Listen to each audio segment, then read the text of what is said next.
Hi అండి. Welcome to Satyaveni ముగ్గులు. నేను మీ సత్యాని. మీకు చెప్పాను కదా! లాంగ్ వీడియోస్ వచ్చేసి ఫుడ్ వీడియోస్, షార్ట్ వీడియోస్ వచ్చేసి ముగ్గులు వీడియోస్ అని. ఈరోజు నేను తయారు చేసిన ఫుడ్ వచ్చేసి వరినొక ఉప్మా. ఈ ఉప్మా అనేది మన చిన్నప్పుడు మన అమ్మమ్మ, మన నానమ్మలు తయారు చేసేది. ఒక్కసారి తయారీ విధానం, దీనికి కావాల్సిన పదార్థాలు చూద్దాం.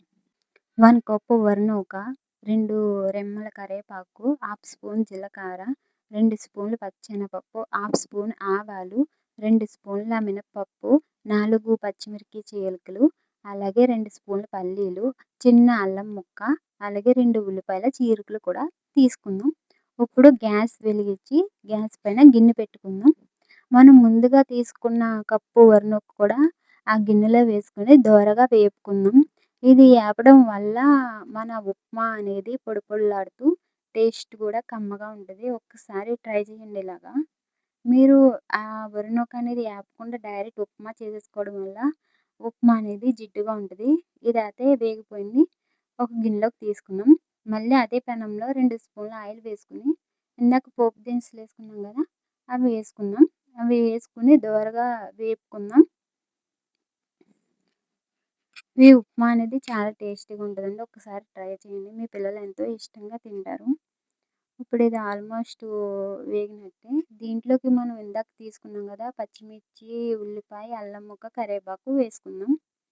అలాగే ఇది కూడా కొద్దిగా దోర కలర్ వచ్చేంత వరకు వేపుకుందాం. దీని ప్రాసెస్ చాలా సింపుల్‌గా ఉంటదండి. మనం రేషన్ బియ్యం ఉంటాయి కదా!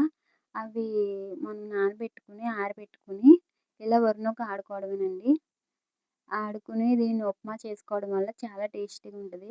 మనకు కూడా చాలా హెల్తీ. 2 కప్పుల వాటర్ ఏసుకుందాం. ఎందుకంటే మనం ఒక కప్పు వరినూక తీసుకున్నాం గదా! దానికి సరిపడగా 2 కప్పులు వాటర్ ఏసుకుందాం. మనం తీసుకున్న వాటర్ అనేది కరెక్ట్‌గా ఉండడం వల్ల ఉప్మా అనేది కరెక్ట్‌గా ఉంటది. అలాగే సాల్ట్ కూడా వేసుకుందాం. ఇప్పుడు దీన్ని మరిగించాలి కాబట్టి మూత పెట్టుకొని 5 నిమిషాలు మరగబెడదాం. మన వాటర్ అయితే మరిగిపోయింది. ఉప్పు చూసుకోండి సరిపోయిందో లేదని. ఇప్పుడు మన వేపుకున్న వరినూక అందులో ఏసుకుందాం. వేసుకొని గరిటిచ్చుకొని కలుపుకొని మూత పెట్టుకుందాం 5 నిమిషాలు.